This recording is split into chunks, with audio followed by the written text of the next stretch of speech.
Hey everybody, Grace here. Thanks so much for catching up with me. Today I'm going to talk about the Grand Canyon and the Grandview Trail within the Grand Canyon. It's a trail that I hiked, at least partly. We'll get to that later. There's nothing like setting eyes on this canyon for the first time. I don't know about you, but as soon as I saw this, all I wanted to do was go down. I wanted to see what the Grand Canyon looked like looking up. We spent the day walking around the south rim, just taking it all in.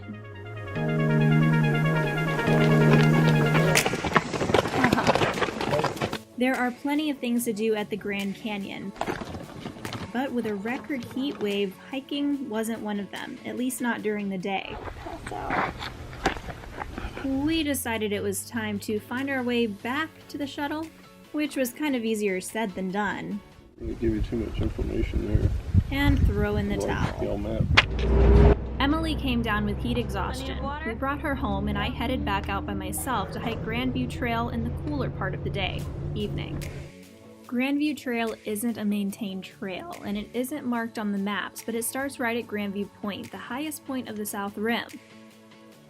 The trail ends about 3 miles later at Horseshoe Mesa. The drop is 2,500 vertical feet. I started off going down at 6 p.m. and I did not have a permit to spend the night. So I recognized I wasn't going to make it all the way down to Horseshoe Mesa. Anyway, I'm going down and every few feet I am just snapping pictures. I pull out my camera, I was just taking them everywhere. Like I couldn't even hike down because I was taking so many pictures.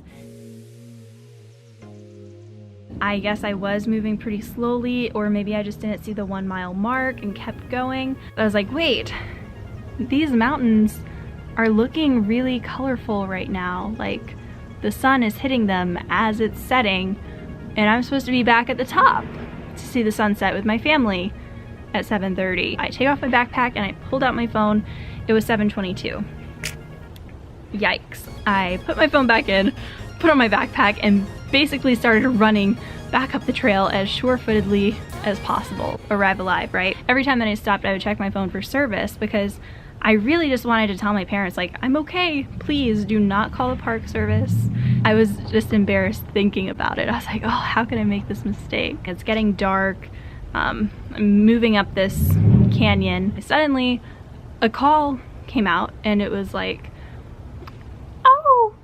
I'm in a neighborhood, so I can't really do it, but I recognized it right away and replied to the same call. My dad used to call all of us kids back we grew up on a farm, and he used to call out like that to call us all back toward the house or wherever he was. And so I just instinctively replied and knew it was him. They're not sending a search party right now. Everything is gonna be fine. Not long after he made that call back, another animal made a very similar call. And I was like, oh, shut up, Grace. Like, don't get yourself killed by a wildcat now. Obviously, I wasn't as prepared for this hike as I should have been. So don't do like I did. Give yourself plenty of time. Whenever I go back, I'll probably just do this full trail because I enjoyed the first part of it so much. If you want any more details on the Grandview Trail, go ahead and ask me. I'll be happy to answer. And with that said, catch you later.